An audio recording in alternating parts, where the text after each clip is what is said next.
Good afternoon to all of you. देखिए बच्चों, आज का जो हमारा टॉपिक रहेगा that is the projectile on inclined plane.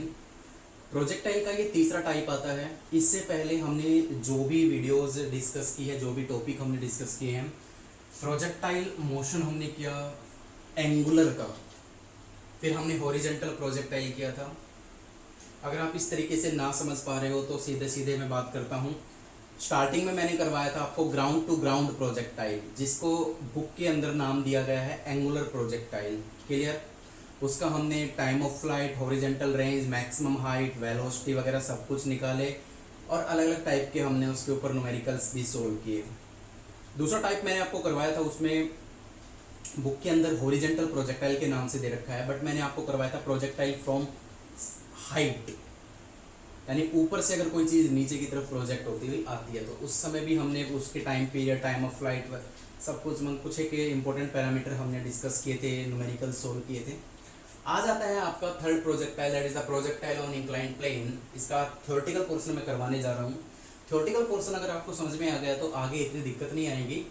इसमें भी वही चीज़ें हैं, ज़्यादा कुछ अलग नहीं है।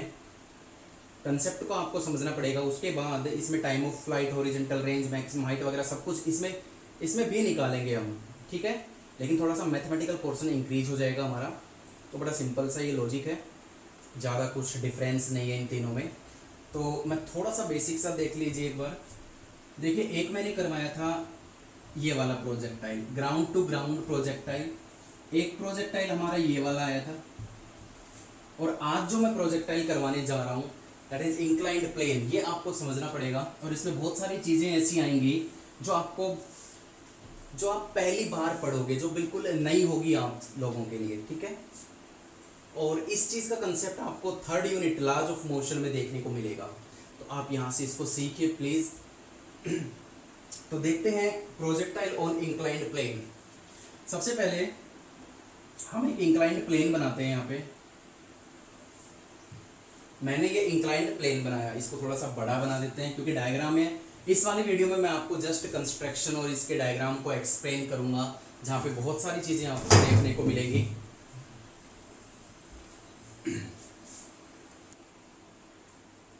तो देखिए, इंक्लाइंड प्लेन को हम सोल्व करते हैं। इसके डायग्राम को समझने की कोशिश कीजिएगा।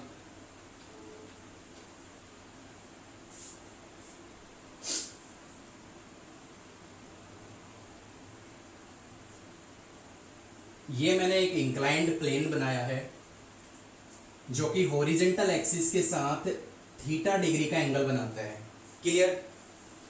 अलग अलग बुकों में आपको अलग अलग एंगल मिलेंगे, पजल होने की बिल्कुल भी जरूरत नहीं। जो मैं करवा रहा हूँ वो सीखिए प्लीज ध्यान से। इसको इंक्लाइंड प्लेन, इसको थोड़ा सा छोटा बनाने की कोशिश, थोड़ा सा ऐसे, ठीक है।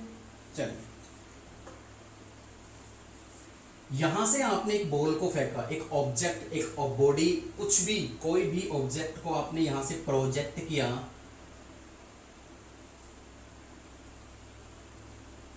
With velocity u, initial velocity u से आपने उसको प्रोजेक्ट किया, and this velocity make an angle with inclined plane alpha. ठीक है, क्लियर हो रही सारी चीजें। जिस वेलोसिटी से बॉल प्रोजेक्ट हुई है वो इंक्लाइंड प्लेन के साथ अल्फा डिग्री का एंगल बनाते हुए जा रही है, और इस तरीके से वो जाएगी, ठीक है। प्रोजेक्टाइल ऑन इंक्लाइंड प्लेन दो टाइप के होते हैं यहाँ पे। एक होता है डाउन टू टॉप, और एक होता है टॉप टू डाउन, ठीक है। आज मैं जो करवाने जा रहा हूं यहाँ पे आपको, वो है डाउन टू टॉप। इसके बारे में आज हम स्टडी कर रहे हैं यहाँ पे। टॉप टू डाउन बाद में करेंगे। तो देखिए, इस तरीके से बॉडी को फेंका गया और प्रोजेक्ट होती हुई लाइक दिस यहाँ पे आके वो गिर। क्लियर बच्चों? अब यहां से देखिए आप, अब सबसे पहले यहाँ पे जो सबसे इंपॉर्टेंट चीज मैं बताने जा रहा हूं आपको, वो ये है कि इंक्लाइंड प्लेन का जब भी कोई न्यूमेरिकल आता है, इंक्लाइंड प्लेन का जब भी कोई टॉपिक आता है, तो रिमेंबर पॉइंट ये है कि आप जैसे अभी यहाँ पे ये क्या है, एक्स एक्सिस है, और इसका परपेंडिकुलर क्या है, वाई एक्सिस। ठीक है, लेकिन इस केस में हम एज्यूम करेंगे, मानेंगे, किस लिए मानेंगे, क्यों, इसको थोड़ा सा इजी करने के लिए, ताकि आपको आसानी से ये टॉपिक कवर हो सके, समझ में आ सके। हम एक्स वाई एक्सिस को रोटेट करेंगे विद एंगल थीटा। मतलब ये है कि हाँ, हम इस एक्सिस को एक्स नहीं मानते हुए इंक्लाइंड प्लेन को एक्स मानेंगे। इससे क्या होगा, कोई रीजन नहीं है, कोई रीजन नहीं है, रीजन ये है सिर्फ कि आपका टॉपिक उतना ही ज्यादा इजी हो जाएगा, आपको समझ में जल्दी आएगा। तो इंक्लाइंड प्लेन को मैंने एक्स एक्सिस मान लिया और इसका जो परपेंडिकुलर होगा वो वाई एक्सिस होगा, एक्स के परपेंडिकुलर जो होगा वो वाई एक्सिस होगा। क्लियर है। यू वेलोसिटी से बॉडी को फेंका गया था which make an angle alpha with the x axis और इंक्लाइंड प्लेन। तो यहां से आपको साफ तौर पे देखने को मिल रहा है कि यहाँ पे u के दो कंपोनेंट आराम से टूट रहे हैं, क्योंकि ये चीजें मैं करवा चुका हूं आपको एंगुलर प्रोजेक्टाइल में। अगर मैं इस पोर्शन को अलग से रिप्रेजेंट करके आपको दिखाऊं तो आप समझ में आ जाएगा आपको। अगर मैं इस तरीके से रिप्रेजेंट करके दिखाऊं, अगर मैं इस वाले पोर्शन को ऐसे लाके यहाँ पे रख दूं तो आपको देखने को मिल रहा है कि यहाँ से ये u ऐसे गई है, ऐसे आई है, ये एंगल अल्फा बन रहा है यहाँ पे साफ तौर पे। ठीक है, तो यहां से देखिए इसका एक कंपोनेंट तो अलोंग एक्स एक्सिस टूटेगा और एक कंपोनेंट अलोंग वाई एक्सिस टूट रहा है, ये हम पहले कर चुके हैं। तो अलोंग एक्स एक्सिस इसका कंपोनेंट क्या होगा, u cos alpha, and along y axis u sin alpha. मुझे नहीं लगता यहां तक समझने में आपको कोई प्रॉब्लम होगी। ठीक है, ये सिंपल सी चीजें हैं।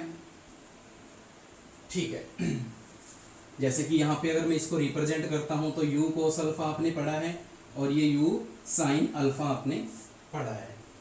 क्लियर है इतनी चीजें। अब यहाँ पे एक चीज देखने को मिलेगी, एक्सेलरेशन ड्यू टू ग्रेविटी, जो g है हमारी, उसका कंसेप्ट यहाँ पे बहुत बेहतरीन तरीके से यूज किया हुआ है बुक के अंदर, और हम इसको अभी हम बात करेंगे सिर्फ और सिर्फ एक्सेलरेशन ड्यू टू ग्रेविटी के बारे में। आपको मालूम है कि एक्सेलरेशन ड्यू टू ग्रेविटी की जो डायरेक्शन होती है वो परपेंडिकुलर, यानी toward the centre of earth, perpendicular to the surface. अगर मैं ग्रेविटी की वैल्यू देखूं तो ये आएगी, जी की वैल्यू, जी की जो डायरेक्शन होती है वो क्या होती है, परपेंडिकुलर टू द ग्राउंड। ठीक है, अब अगर ये देखें हम तो यहाँ पे साफ तौर पे देखने को मिल रहा है कि जी के भी यहाँ पे दो रेक्टेंगुलर कंपोनेंट टूट रहे हैं। देखिए जरा, ये अगर अल्फा है, ये 90 है, तो ये कितना हो जाएगा, 90 माइनस थीटा। अगर ये थीटा है, ये 90 है, तो ये कितना हो जाएगा, 90 माइनस थीटा। तो जी के भी यहाँ पे टू रेक्टेंगुलर कंपोनेंट्स रिजोल्व हो रहे हैं, साफ तौर पे देखने को मिल रहे हैं। एक कंपोनेंट तो इसका ये आएगा, अगर ये 90 माइनस थीटा है तो ये क्या आएगा, थीटा, तो इसकी कोई जरूरत नहीं है। अब ये थीटा है तो ये टूटेगा जी कोस थीटा, और इसका एक कंपोनेंट इसी डायरेक्शन में टूटेगा, जी साइन थीटा। इसमें सबसे इंपॉर्टेंट चीजें यही हैं,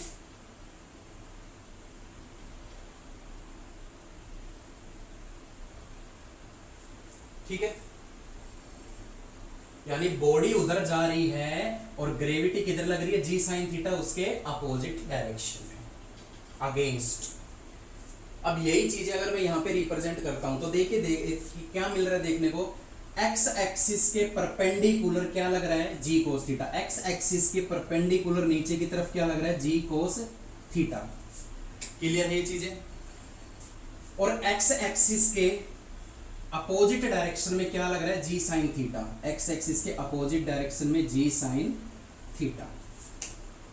तो इसी डायग्राम को आप इस तरीके से भी समझ सकते हो, दोनों तरीके से आप क्लियर कर सकते हो। बुक में आपको ये मिलेगा, ये नहीं मिलेगा, ये मैंने एक्सप्लेन करके आपको समझा दिया है कि किस तरीके से। अब आपके जो डेरिवेशंस हम करेंगे उसमें आपको गड़बड़ नहीं आएगी, कोई भी मिस्टेक नहीं होगी, क्योंकि एक्स एक्सिस के अपोजिट डायरेक्शन में ये नेगेटिव हम लेंगे और वाई एक्सिस के अपोजिट डायरेक्शन में इसको हम नेगेटिव लेके चलेंगे। ठीक है, तो बड़ा सिंपल सा ही कंसेप्ट था। ये मैक्सिमम हाइट हो जाएगी इसकी। तो इसमें जो समझने वाली बातें यही हैं कि वेलोसिटी के कंसेप्ट को तो हमने पढ़ा था पहले भी, कि वेलोसिटी को दो रेक्टेंगुलर कंपोनेंट में रिजोल्व करते हैं, u cos थीटा और u sin थीटा, लेकिन यहाँ पे एंगल कितना है, अल्फा है, तो u cos अल्फा और u sin अल्फा, इतना हम पढ़ चुके थे। यहाँ पे जो नई चीजें हैं, जो नई पैरामीटर यहाँ पे देखने को मिल रहा है, that is the acceleration due to gravity. Acceleration due to gravity की जो डायरेक्शन होती है परपेंडिकुलर टू द सरफेस।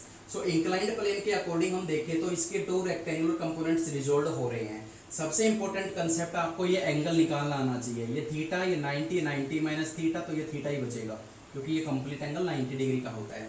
तो ये जिस एक्सिस के लोग एंगल होता है वो कोस में टूटता है और अपोजिट वाला साइन में टूटता है। तो इसको मैंने इस तरीके से आपको रिप्रेजेंट करके दिखाया है। आई होप ये सारी चीजें आपकी क्लियर हो चुकी होंगी।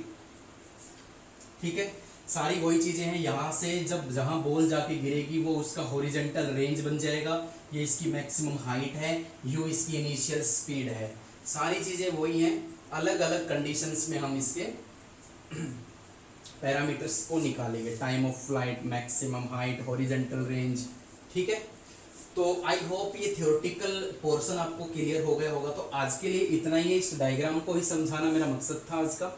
नेक्स्ट वीडियो में मैं इसके तीनों पैरामीटर के डेराइव्ड फॉर्मूला करूंगा बहुत बढ़िया तरीके से, जो एग्जाम्स में पूछे जाते हैं। तो आज के लिए इतना ही, पढ़ते रहिए। Thank you so much and have a good